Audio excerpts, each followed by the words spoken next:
Master గారి మాటగా చెప్పుకుంటూ ఉన్నాము. మన రికార్డింగ్ నెంబరు 97 97 అన్నమాట. 14th చాప్టర్ 14వ అధ్యాయమైన గుణత్రయ విభాగంలో 6వ శ్లోకం నుంచి చెప్పుకోబోతున్నాం. ఇప్పుడు 3 గుణాల గురించి చెప్పుకుంటూ ఉన్నాము, సత్వరజస్తమో గుణాల గురించి.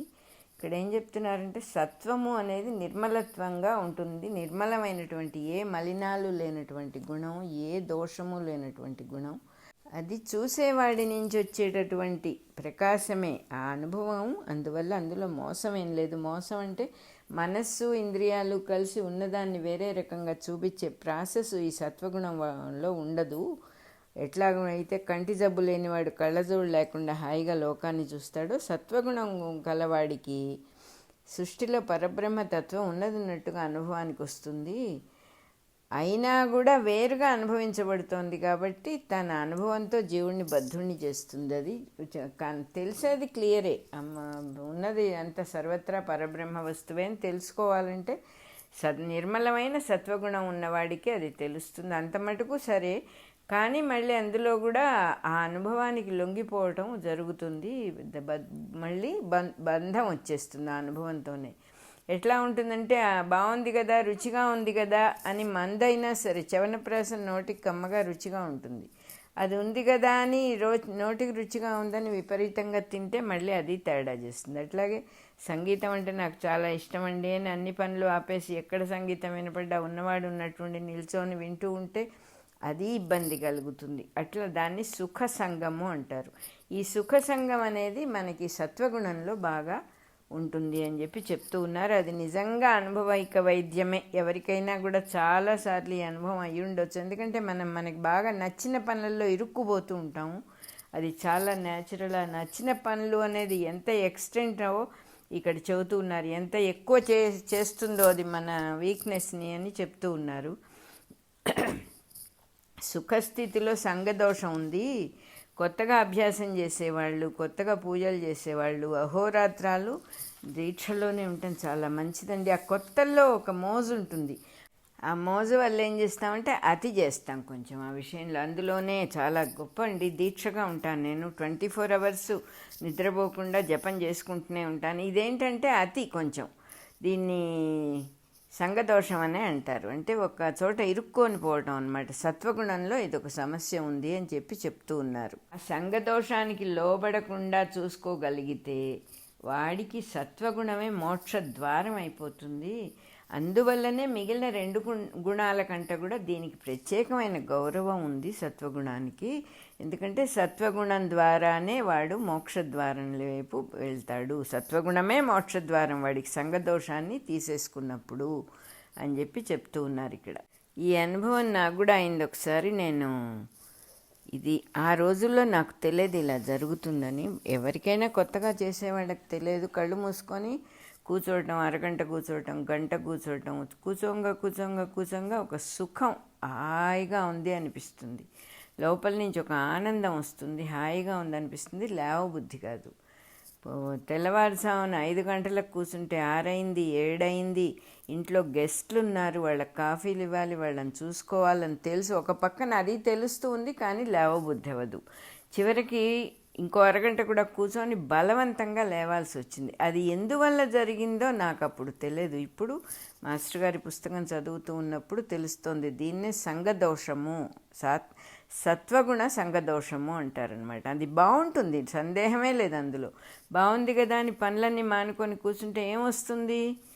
ఏమీ రాదు. కాఫీ బాగుంది కదా అని కంటిన్యూస్గా రోజుకు 15 కాఫీలు తాగుతుంటే ఏమొస్తుందో అదే వస్తుంది. రోగం వస్తుంది. ఏది బాగుందో అది చేస్తూ ఉంటే. బాగుండటం కాదు ఇక్కడ ఇంపార్టెంట్. అందుకని చక్కగా చెబుతూ ఉన్నారు. ఏది చెయ్యాలో అది, ఎంత చెయ్యాలో, ఏది చేయాలో అది చేసుకుంటూ పోవటమే.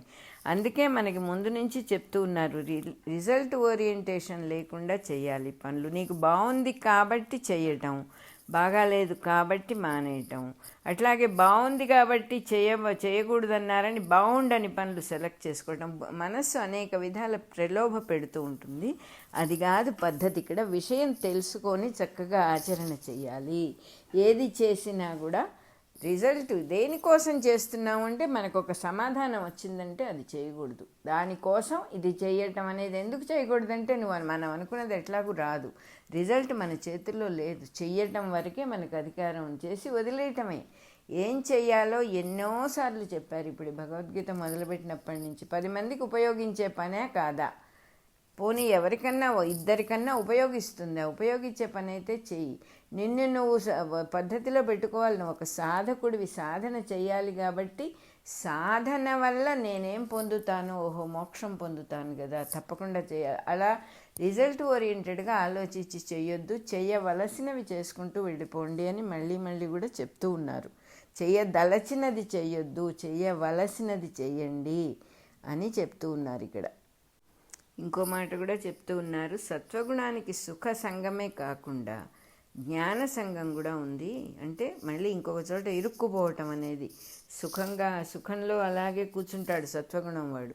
జ్ఞానంలో కూడా అలాగే ఉండాలని వాడికి ఎప్పుడూ ఉంటుంది. జ్ఞానస్థితిలో నిలిచి ఉండాలి, కిందకి దిగకూడదు అనే భావాలు ఉంటాయి.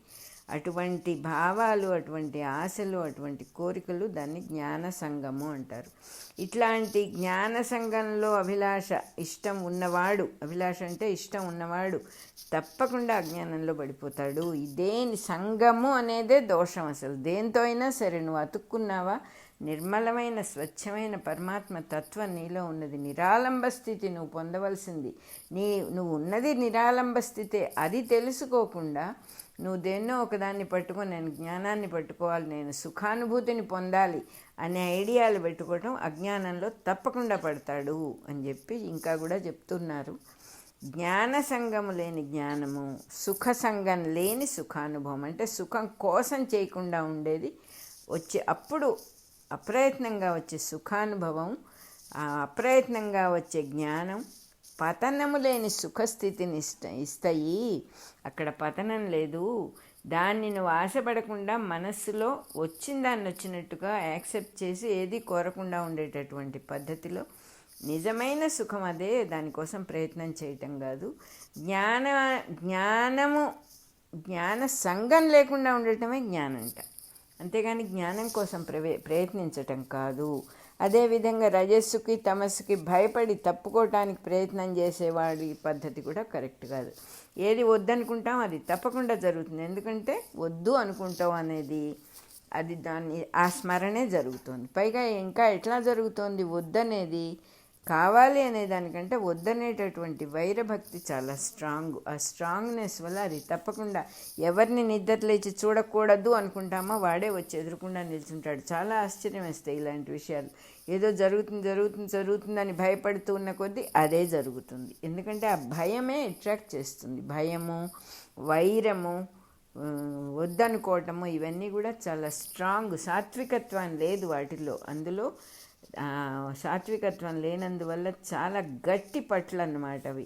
వద్దు అనే గట్టి పట్టు వల్ల తప్పకుండా అజ్ఞానంలో పడతాడు. నాకు అజ్ఞానం వద్దు అన్నాడో దాంట్లో పడతాడు. రజస్సు తమస్సుకు భయపడి తప్పుకుందాం అనుకుంటాడా, మళ్ళీ దాంట్లోనే పడతాడు. కాబట్టి త్రిగుణ స్థితుల్లో దేనిని కావాలనుకున్నా, దేన్ని వద్దనుకున్నా దాన్నే స్మరిస్తాం. కాబట్టి బంధించబడక తప్పదు. త్రిగుణాలని గురించిన ఈ రహస్యాన్ని కృష్ణుడు మొట్టమొదటిగా ఇక్కడే వివరిస్తున్నాడు అని చెప్పి చెప్తున్నారు. 6వ శ్లోకం అయిపోయింది. సత్వగుణంతో సంగము ఎలా ఉంటుందంటే, సత్వగుణంలో ఉన్న సమస్య ఏమిటో చెబుతున్నారు. సత్వగుణం సుఖ సంఘంతో జ్ఞాన సంఘంతో బంధిస్తుంది అని ఫైనల్గా చెప్పేశారు. ఈ రజోగుణమేమో కర్మ సంఘంతో బంధిస్తుంది. అంటే ఈ పని చేయాలి, మహాకార్యం సాధించాలి, సంఘాన్ని మరమ్మతు చేయాలి, ఫలానా వాళ్ళందరూ నశించిపోవాలి, ఫలానా వాళ్ళందరూ వర్ధిల్లాలి, ఇటువంటి వాళ్ళు వర్ధిల్లితేనే సంఘం బాగుంటుంది, ప్రపంచం బాగుంటుంది, వాళ్ళందరూ పోకపోతే కష్టం. ఇట్లా ఏవో ఒక మంచి ఐడియాలు, గొప్ప గొప్ప ఐడియాలు పెట్టుకొని రజోగుణం వాడికి అట్లాంటి సంకల్పాలు మనస్సులో వచ్చి ఏం చెబుతున్నారంటే, మనస్సులో నినాదాలు చేస్తూ రణభేరులు మోగిస్తూ ఉంటాయి అంటున్నారు. రణభేరులు అంటే యుద్ధానికి రెడీ అవుతూ ఉంటాడనమాట. ఇంకా విశ్రాంతికి తీరుబడి ఉండదు. నిశ్చలత్వం అంటే వాళ్ళ దృష్టిలో సిగ్గుచేటు, నిర్మలత్వం అంటే చవటతనము, సద్గుణ స్వరూపులు, నిర్మల జీవులు వీళ్ళ దృష్టిలో ఎవరంటే చేతగాని వాళ్ళు. అట్లా ఉంటుందన్నమాట. దాంతో ఈ రకమైన మనస్సుకి ఈ రకమైనటువంటి ప్రవృత్తి ఉన్నవాళ్ళు మనస్సుకి రాగాన్ని ఎక్కువ అయిపోతుంది. రాగం అంటే కోరిక, ఎక్కడొక్కడ గట్టిగా అతుక్కోవడం అనేది అయిపోతుంది. తను నమ్మిన మంచి పనులకి చేయాలని ఒక తృష్ణ అనే మాటకు అర్థం అసలు మృగతృష్ణ అంటారు యాక్చువల్గా. దానికి ఇంకా ఏముండదు, ఎలాగోలా పని అయిపోవాలంతే. ఒక స్త్రీ మీద మోహం కలిగిందంటే అది మృగతృష్ణ. అది ఎట్టి పరిస్థితుల్లోనూ అది తల్లి, చెల్లె, పక్కవాళ్ళ, ఫ్రెండ్, భార్య ఏముండదు. ఆ తృష్ణ అనేది అంత భయంకరమైంది. మన విచక్షణా జ్ఞానాన్ని పోగొట్టేదే తృష్ణ. అలా చేస్తుందన్నమాట. అది చెప్తూ ఉన్నారు ఇక్కడ. తృష్ణ కలుగుతుంది, అందువల్ల జాగ్రత్తగా ఉండాలి.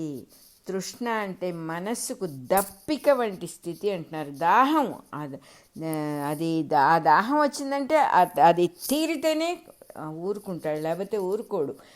ఇంకా ఏం చెబుతున్నారంటే దాంతో సుఖం లేకుండా పోతుంది. అటువంటి స్థితి ఉన్నవాడికి సత్వగుణం గలవాడినేమో సుఖం బంధిస్తుంది, రజోగుణం గలవాడినేమో తృష్ణ బంధిస్తుంది. తాను చేయదలుచుకున్న పనుల కోసం రాత్రాలు తపిస్తూ ప్రయత్నిస్తూ ఉంటాడు ఆ రజోగుణ సంపన్నుడు. 7వ శ్లోకం అయిపోయింది. తమోగుణమేమో అజ్ఞానం నుంచి పుడుతుంది. అజ్ఞానము అంటే తెలుసుకోలేకపోవటం, తెలియదు. తమోగుణం గలవాడికి ముఖ్యంగా ఏం చేయాలో అసలు తెలియదు వాడికి. అంటే బుర్ర అదోలో పని చేయదు. ఇది చెయ్యాలి అనే స్ఫురణే రాదు వాడికి. అంటే ఏమి చెయ్యక్కర్లేదు, చేయాల్సిందేమీ లేదు అని అనిపిస్తూ ఉంటుందిట. యూజీ గారు చెప్పినట్టు మనం అక్కడ పుడితే కానీ అదేమిటో మనకు తెలియదు, అక్కడ పుట్టిన వాడేమో అందులోనే ఇరుక్కుపోతాడు. ఆ భావం మనలో ఉంటే మనం తమోగుణం గురించి తెలుసుకోవాలని, తమోగుణంలో పుట్టాలని అనుకుంటే అందులోనే ఇరుక్కుంటాం. కాబట్టి అది సాధ్యం కాదు. ఇలా తెలుసుకోవాల్సిందే. వాళ్ళు ఎవరైనా తమోగుణం గలవాళ్ళు మన దృష్టిలోకి వస్తే వాళ్ళని మనం మనసా వాచా కర్మణ క్షమించగలగాలి. ఎందుకంటే మనం అక్కడ పుడితే అలాగే ఉంటాం కాబట్టి వాడికి ఏమి చేయాలని అనిపించదు అని ఇక్కడ క్లియర్గా రాస్తున్నారు. ఏమి చేయాల్సింది లేదు అనిపిస్తుందిట. ఇదే అలసత, లేక ఆలస్యము, సోమరితనము, స్తబ్దత, నిర్లక్ష్యం, ఎన్నో పేర్లు చెబుతున్నారు. ఇవన్నీ ఇట్లా ఉంచి ఇది వైరాగ్యం అని అనుకుంటాడు వాడు. ఇంకా ఏం చెబుతాం, వాడిని ఎవడు బాగు చేస్తాడు? ఆ తమోగుణంలో ఉండేటటువంటి లక్షణాలన్నీ ఇలా చెప్తూ ఉన్నారు. ఇవన్నీ త్రిగుణాల్లో ఒక గుణానికి సంబంధించినవి, కానీ వ్యక్తికి ఆపాదించి వాడు ఇట్లాంటి వాడు, వీడు ఇట్లాంటి వాడు అనే భావాలు పెట్టుకున్నందువల్ల మనం సారాన్ని మిస్ అవుతాం. వాడికి వచ్చే నష్టమేం లేదు, వాడు అట్లాగే ఉంటాడు. మనం వాడి గురించి ఏ భావం పెట్టుకున్నా వాడు అట్లాగే ఉంటాడు, మనకి నష్టం అవుతుంది. ఏమిటా నష్టం అంటే ఆ త్రిగుణాల యొక్క లక్షణాన్ని తెలుసుకుని, ఇది త్రిగుణ లక్షణం కదా, ఇక్కడ ఉన్నది పరమాత్మే కదా అని మనం పరమాత్మని మిస్ అవుతున్నాం, వస్తువుని మిస్ అవుతున్నాం మనం. అది మనకి మంచిది కాదు. ఎప్పుడూ అటువంటి పని చేయకూడదు, గుర్తుపెట్టుకోవాలి. మనం ఏమీ చేయకుండా ఉండటం అలవాటు కనుకైతే మళ్ళీ వాళ్ళ గురించి చెప్తూ ఉన్నారు, తమోగుణ సంపన్నుల గురించి. మనసుకు అది చాలా బాగుందని అనిపిస్తుంది, సుఖంగా ఉందని, అది కావాలనే అనిపిస్తుంది. కానీ ఈ సుఖం సత్వగుణం గల వాళ్ళకి అనిపించే సుఖం కాదు. కేవలం ఒక స్తబ్దత, ఒక శూన్యమైనటువంటి జడత్వం, అది సుఖం అని అనిపిస్తుందిట తమోగుణం వాళ్ళకి. ఇందులో సుఖం ఉండదు, కానీ అదే అలవాటైపోయినందువల్ల సుఖం అనే భ్రమ కలుగుతుంది. తమోగుణం వల్ల ఇట్లాంటి ప్రమాదం ఉంది. అంటే పొరపాట్లు చేస్తారు, చేయకూడని పనులు చేస్తారు, చేయవలసిన పనులు చెయ్యరు, తప్పనిసరి అయిన పని ఆలస్యంగా చేస్తాడు. ఇవన్నీ కూడా తమోగుణం లక్షణాలు. సోమరితనంతో వంట చేయకుండా కాలక్షేపం చేసి ఆగలేని సమయం వచ్చినప్పుడు ఏదో గడ్డి తింటాం, ఏదో చెత్త తింటాం. అట్లాగే చేయాల్సిన పని చేయకుండా అలవాటైపోతే చేయకూడని పనులు అలవాటవుతాయి, అట్రాక్ట్ చేస్తాయి మనల్ని తెలియకుండానే. ఆ తమోగుణంలో అటువంటి ప్రమాదం ఉంది. దాంతో భయం ఒకటి స్టార్ట్ అవుతుంది. ఇంకేం కావాలి, ఒకదానికి 2, 3 యాడ్ అయిపోతున్నాయి.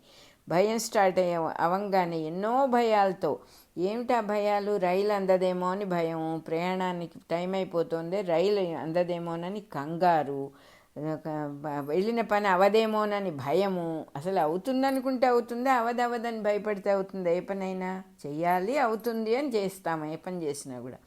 అట్లాగే ఇంకొకళ్ళు ఏమనుకుంటారో అనే భయం, వీటన్నిటితో సతమతం అవుతాడట పాపం. ఏదో సోమరితనంగా పడుకొని సుఖంగా ఉన్నాడని అనుకోవడానికి వీల్లేదు మనం. వాడికి ఇవన్నీ కూడా పాపం జరుగుతాయి. ఇవన్నీ గుణకారణాలు. సోమరితనం వల్ల నిద్ర, పనులన్నీ దాటిపోవటం అనే భయం పీడిస్తూ ఉంటుంది వాళ్ళని. అయినా కూడా అలవాటు వల్ల వదలలేక దుర్వ్యసన బుద్ధి, వ్యసనాలు, పిచ్చి అలవాట్లన్నీ, ఏవేవో అలవాట్లు, మందు తాగటం లాంటి అలవాట్లన్నీ ఏర్పడతాయి. ఏదెట్లా అయినా సరే దేనికైనా ఓర్చుకుంటాడు కానీ సోమరితనాన్ని మటుకు భంగపడితే ఒప్పుకొట్టవాడు. అంటే సోమరిగా ఉండటానికి ఇష్టపడతాడు. తమోగుణంలో చిక్కిపోయిన వాడిని అది మోహింపచేస్తుంది, మోహం కలగజేస్తుందిట. సోమరితనం ఒక మోహినిలాగా వాడిని అట్రాక్ట్ చేస్తుంది. కాబట్టే సర్వదేహులకు, అందరూ దేహం ధరించిన వాళ్ళకి కూడా తమోగుణము మోహనకరము అని భగవానుడు చెప్పాడు అని చెప్తూ ఉన్నారు. ఇక్కడ 8వ శ్లోకం అయిపోయింది. త్రిగుణముల ఆవశ్యకత. ఏమిటి అవసరం? త్రిగుణాలు అవసరం అని చెప్తూ ఉన్నారు ఇక్కడ. ఏమిటి అవసరం? అయ్యో, ఈ గుణాలన్నీ లేకుండా ఉంటే అందరికీ సత్వగుణమే ఇచ్చేస్తే ఎంత బాగుండేది మనకు అనిపిస్తుంది కదా. ఇంత భయంకరంగా ఉంటుందా? రజోగుణం వాడు ఇట్లా ఉంటాడా, సత్వగుణం వాడు ఇట్లా ఉంటాడా, ఇవేవో అనిపిస్తాయి కదా. అందుకని వాటి అవసరం ఉంది అని చెబుతున్నారు. ఈ సత్వరజస్ తమస్సులు 3 కూడా, సత్వము, రజస్సు, తమస్సు 3 కూడా సంగం పుట్టిస్తుందని హెచ్చరిక చేశారు. జాగ్రత్తగా ఉంటాం కదా అని ఇలా చెప్పారు. సత్వం వల్ల జ్ఞాన సంఘం, సుఖ సంఘం, రజస్సు వల్ల తృష్ణా సంఘం, కర్మ సంఘం కలుగుతాయి రజస్సు వల్ల. ఈ 3 గుణాల్లో దేని ప్రత్యేకత దానికి ఉంది. కాకపోతే సృష్టిలో త్రిగుణాలు ఉండటం అసలు ఎందుకు అంటే సృష్టి రహస్యం అంతా ఇక్కడే ఇమిడి ఉంది అంటున్నారు. సంఘదోషం అనేది మనస్సుకు సంబంధించింది కానీ త్రిగుణాలకు సంబంధించింది కాదు అని చెబుతున్నారు. ఇక్కడ త్రిగుణాలు చెడ్డవి కాదు. 3 గుణాలు ఉన్నాయి సృష్టిలో. వాటిని మనస్సు ఎలా తీసుకుంటుంది దాన్ని బట్టి బురద అంటుకుంటోంది కానీ అది త్రిగుణాలకు సంబంధించింది కాదు, మనస్సుకు సంబంధించింది. అంటే ఒక వస్తువు ఉంటే నీకు హ్యాండిల్ చేయటం చేత కాకపోతే కత్తి, కూరలు తరగాల్సిన కత్తితో నిన్ను నువ్వే పొడుచుకుంటే కత్తి రెస్పాన్సిబుల్ అవుతుంది, అవదు కదా. అలాగే బురద కాలి కంటితే బురద తప్పెట్లా అవుతుంది? నువ్వు జాగ్రత్తగా నడవాలి కానీ అయ్యో బురద లేకుండా ఉంటే ఎంత బాగుంటుంది అని అనుకోవడానికి వీల్లేదు కదా. అది మన కాలికి సంబంధించిందే కానీ బురదకు సంబంధించిన విషయం కాదు. అది కూడా తెలియదా మనకి? జాగ్రత్తగా ఉండాలి అంటున్నారు ఇక్కడ. వీటిలో అన్ని వస్తువులతో పాటు బురద కూడా ఉంది. ఆ బురద మరి నీ కాలికి అంటుకుంటోంది కానీ ఈ ఆకాశానికి అంటుకోదే, చోటుకు అంటుకోదే. అట్లాగే మనస్సు కూడా అంటించుకుంటే అంటుకుంటుంది కానీ అంటించుకోకపోతే అంటని గుణం త్రిగుణాలకు ఉందిట. మనం అంటించుకోకపోతే మన మనస్సుకు అంటవు, ఆ గుణం త్రిగుణాలకు ఉందిట. ఒక్కొక్క విధమైన గుణాన్ని అంటించుకోవటం వల్ల ఒక్కొక్క రకమైన దోషం వస్తుంది. జ్ఞానము, సుఖం కావాలని కోరటం, అది లేని చోటు చూసి బాధపడటం సత్వగుణం వల్ల కలుగుతుంది. అయ్యో వీళ్ళు ఈ జనం అంతా ఇట్లా అయిపోతున్నారే, ఇట్లా సత్వగుణం కదా ప్రధానంగా కావాల్సింది, జ్ఞానం కదా, సుఖం కదా కావాల్సింది, వీళ్ళందరూ ఇలా పాడైపోతున్నారే అని జనాన్ని చూసి బాధపడటం సత్వగుణ సంఘం వల్ల వస్తుంది, సత్వగుణం వల్ల వస్తుంది. గొప్ప పనులు చేయాలనే తహతహ చేయలేకపోతే పట్టుదల, కోపం మొదలైనవన్నీ రజోగుణం వల్ల వస్తాయి. సోమరితనము, నిద్రమత్తు, తప్పులు చేయటం తమోగుణం వల్ల వస్తాయి. ఈ 3 దోషాల్లో ఏదైనా సరే జీవుణ్ణి బద్ధుని చేసేస్తుంది. బద్ధుడు అంటే మోక్షం పొందనివాడు, బంధించబడినవాడు. రజస్తమస్సుల్లో బద్ధుడైన వాడు తప్పించుకోలేడు. సత్వగుణంలోకి అడుగుపెట్టిన వాడు మాత్రం కాలక్రమంలో కొంత వివేకం వచ్చి తప్పించుకోగలుగుతాడు. ఇక్కడ ఏం చెబుతున్నారంటే కాబట్టి ఈ 3 గుణాల నుంచి మనం ఒక పద్ధతిగా రావాలంటే ఈ రజస్తమస్సుల ప్రకోపం నుంచి, అంటే దాని ఫోర్స్ నుంచి తప్పించుకొని కొంచెం సత్వగుణం అలవాటు చేసుకోవాలంటే మంచి పనులు చేయాలి, సత్సాంగత్యం, మంచి వాళ్ళతో స్నేహం చేయాలి, సజ్జనులతో స్నేహం చేయాలి. దానికోసమే యజ్ఞాలు, దానాలు, తపస్సులు, భూతదయ చూపించటం మొదలైనవన్నీ ఏర్పడ్డాయి. ఈ మంచి పనులు మనం చేస్తూ ఉన్న కొద్దీ లోకోపకార సంగతి దేవుడెరుగు, మన స్వభావం మారి మనకు సత్వగుణం అలవాటు అవుతుంది. అది 100% సత్యము అని చెప్తున్నారు ఇక్కడ. మనం మారటం అనేది, మన జీవితం సుఖంలో వైపు వెళ్ళటం అనేది తప్పకుండా జరుగుతుంది. అవతల వాళ్ళకి ఎంత ఉపకారం జరుగుతుందో అది వేరే విషయం, మనకి చేసిన వాడికి తప్పకుండా అవుతుంది. పరోపకారం ఎప్పుడు కూడా మహనీయుల వల్లనే జరుగుతూ ఉంటుంది. సాధకుడు ఏమో సత్కర్మలు చేయటం తనను తాను ఉద్ధరించుకోవటానికే. అని చెప్పారు ఇక్కడ. మంచుగడ్డ, నీళ్లు, నీటి ఆవిరి, 3 స్థితులు లేకుండా నీటికి అస్తిత్వం ఉండదు కదా. నీళ్లు ఉన్నాయి అంటే 3 స్థితులు ఉంటాయి. ఆవిరవుతాయి, మంచు గడ్డ కట్టుకుంటాయి, మనకి ప్రకృతిలోనే కనపడుతున్నాయి. అవి 3 పదార్థాలుగా వస్తుంది ఒక్క నీళ్ళే. ఘన పదార్థం, ద్రవ పదార్థం, వాయు పదార్థం. అదేవిధంగా మన దేహంలో కూడా ఉన్నాయి మరి 3 పదార్థాలు. దేహంలో ఎముకలు మొదలైనవేమో గట్టి పదార్థం, రక్తమేమో ద్రవం, శ్వాస ఏమో వాయు పదార్థం. ఈ 3 లేకుండా సృష్టి ఎలా ఉంటుంది అసలు? అంటే దేహాలు, దేహ ధర్మాలు ఉండవు అవి లేకపోతే. పై 3 భేదాల మూలం వల్లనే దేహం నిలబడటం అనే ప్రాసెస్ వాటి వల్లనే జరుగుతుంది. అంటే మనము సృష్టిలో ఈ త్రిగుణాలు ఎలా ఉపయోగపడుతున్నాయని మనకు అసలు ఊహ కూడా ఉండదు కదా. అందుకని వివరంగా చెప్తూ ఉన్నారు ఇక్కడ. ఇదేదో మన మీద వల వేసి భగవంతుడు ఆడుకోవటం కాదు ఇది. ఇవి సృష్టిలో ఉన్న వాటిని మనం వాడుకోవటం చేత కావట్లేదు. ఏదో కొత్త దేశానికి వెళ్ళాము, అక్కడున్న రూల్స్ రెగ్యులేషన్స్ జాగ్రత్తగా మనం పరిశీలించి ఇబ్బంది పడకుండా నివసించి వెనక్కి రావాలి. కానీ అక్కడ ఉన్ననాళ్ళు అదేవిధంగా ఈ ప్రకృతిలో ఏమున్నాయి అని ఇక్కడ వివరంగా చెప్తూ ఉన్నారు. వాటిని అన్నింటినీ తప్పించుకొని ఎలా జీవించాలి, ఎలా ఉండాలి. తప్పించుకుందామనుకుంటే ఇరుక్కుంటావు కాబట్టి ఏ భావము లేకుండా భక్తితో, అనన్య భక్తితో దైవాన్ని స్మరించుకుంటూ ఈ గుణ సంగము నుంచి బయటపడాలి అని వివరంగా చెప్తూ ఉన్నారు. ఇక్కడ మనకి ఏం చెబుతున్నారు? ఈ త్రిగుణాలు లేకపోతే దేహం ఉండే ప్రసక్తే లేదు అసలు. దేహం అంటే మన దేహమే కాదు అసలు, అన్ని దేహాలు, ఎన్నో దేహాలు ఉన్నాయి కదా. తమోగుణం కారణంతో ఘన పదార్థము, రజోగుణం కారణంగా అగ్ని, వాయువు, సత్వగుణం కారణంగా తెలివి వ్యక్తమై వ్యక్తిగా రూపొంది నిలబడటం అనేది జరుగుతుంది. ఈ తెలివిగా ఉండటం సత్వగుణం కారణంగా తెలివి. ఆ తెలివి లేకపోతే ఒక వ్యక్తి ఎక్కడి నుంచి వస్తాడు? త్రిగుణాలు లేకపోతే సృష్టి జరగటం సాధ్యం కాదు అని చెప్పేశారు ఇక్కడ. రజోగుణం సృష్టికి కారణం, అంటే సృష్టి చెయ్యాలనేటటువంటి ఊహ రజోగుణ సంపన్నమైంది. తమోగుణం లయానికి కారణం. లయం అవ్వకపోతే ఎట్లా? సృష్టిలో లయం అవ్వాల్సిన పద్ధతి కూడా లేకపోతే ఎట్లా? అందువల్ల అది తమోగుణం. సత్వగుణం స్థితికి కారణం, అంటే మెయింటెనెన్స్, కొన్నాళ్ల పాటు ఇది ఉండాలి, కొంతకాలం ఇది నిలబడి ఉండాలి అంటే అది అస్తిత్వానికి కారణం సత్వగుణం. ఈ 3 గుణాలకు అధిష్టాన దైవతములు, అంటే అధిష్టానం అంటే వాళ్ళ వల్ల ఈ గుణాలు నిలబడుతున్నాయి. త్రిమూర్తులే వాళ్ళన్నమాట. గుణాలు లేని భగవంతుడే, ఏ గుణము లేని భగవంతుడు రజోగుణంలోకి దిగి వచ్చి బ్రహ్మలాగా ఉండి సృష్టి చేయాలి అని కోరుకుంటాడు. సత్వగుణం కారణంగా సత్వగుణంగా వచ్చి ఇక్కడ ఆడుకోవాలి ఈ సృష్టితో అనుకుంటాడు. అలాగే అనుభూతి చెందుతాడు. సత్వగుణం లేని వాడికి అనుభూతి ఏముంటుంది? అదేవిధంగా తమోగుణంలో మళ్ళీ ఈశ్వరుడై దిగి వచ్చి ఏమీ లేని స్థితిలోకి, చక్కగా నిద్రలోకి జారినట్టుగా మళ్ళీ ఏదీ లేదు, తానొక్కడే ఉన్నాడనే స్థితిలోకి వెళ్ళిపోతాడనమాట. ఈ 3 గుణాలు సృష్టికి ఉపయోగిస్తాయి, మనకు సంబంధమైనవి కావివి, సృష్టిలో ఉన్నవి అని చెబుతున్నారు. అజ్ఞానం లేకపోతే జ్ఞానం లేదని చెప్పారు కదా. రెండిటికి మధ్యలో కర్మ సాధన ఉంటుంది. మనం పని చేయటం అనేది కర్మ సాధన అంటున్నారు. ఏ పనైనా సరే అది సాధన కింద చేసినప్పుడు ఉపయోగిస్తుంది. ఇష్టం లేకుండా చేయటం, లేకపోతే బలవంతంగా ఎవరి వల్లనో చేయటం, వాటి వల్ల దానివల్ల ఎవరికి ఉపయోగించదు. అంతే, సాధనగా చేసినప్పుడు అది ఎంతో మనకు ఉపయోగిస్తుంది. ఏమిటి పని అంటే ఏమిటో కూడా చెబుతున్నారు.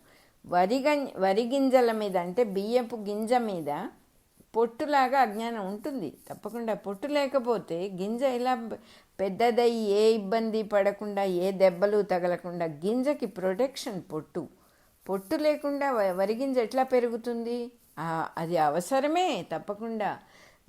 కోడిగుడ్డుకు షెల్ అవసరమే, పైన పెంకు అవసరమే, లేకపోతే గుడ్డు ఎలా పెరుగుతుంది అసలు?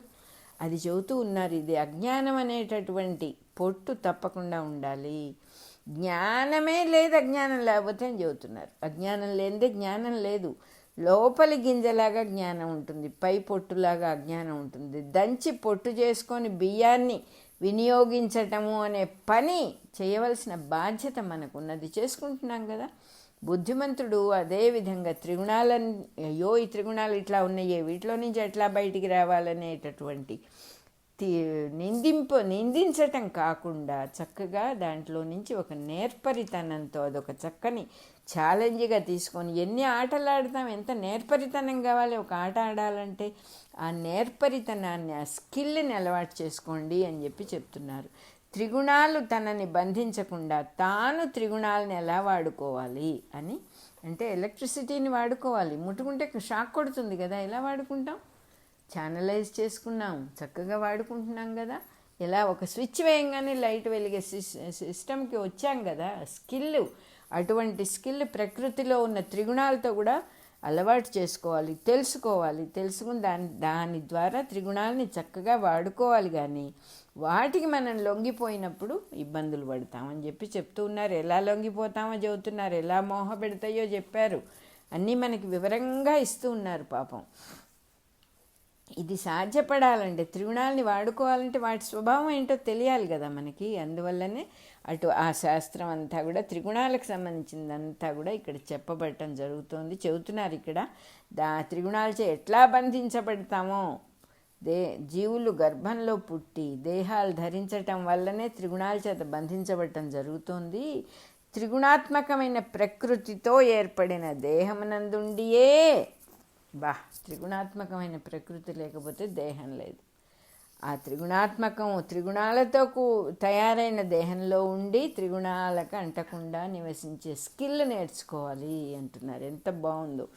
దాంట్లో ఇరుక్కోకుండా బురదలోనే ఉన్నాం. బురద కరెక్టే, బురద అంటకుండా ఒక పద్మం ఎలాగైతే బురదలో నుంచి పైకొచ్చి తెల్లగా ఆ కలువ పైకొస్తుంది చక్కగా, తామర పువ్వు అలా వచ్చి చక్కగా విచ్చుకొని అలా పైకి వస్తుంది. ఏ బురద అంటది, అది బురదలో నుంచే వచ్చింది. ఎంత అద్భుతమైన సృష్టి అది మనకి ఎగ్జాంపుల్గా చెప్తూ ఉన్నారు. అలా మనం ఆ బురదని అంటించుకోకుండా పైకి రావాలి. ఈ త్రిగుణాలను అంటించుకోకుండా త్రిగుణాత్మక దేహంలోనే ఉండి త్రిగుణాలను అంటించుకోకుండా ఎలా బంధించబడకుండా ఎలా బయటకు వస్తామనేది చక్కని ఆట, చక్కని లీల అని చెప్తూ ఉన్నారు ఇక్కడ. అట్లా అభ్యాసం చేసినవాడు, అట్లాంటి అలవాటు చేసుకున్నవాడు జనన మరణాలకు అతీతుడు అని ఈ అధ్యాయంలోనే ఫలశ్రుతిగా చెప్తారు ముందు అంటున్నారు. 97వ నంబరు అయిపోయింది మన రికార్డింగ్లో.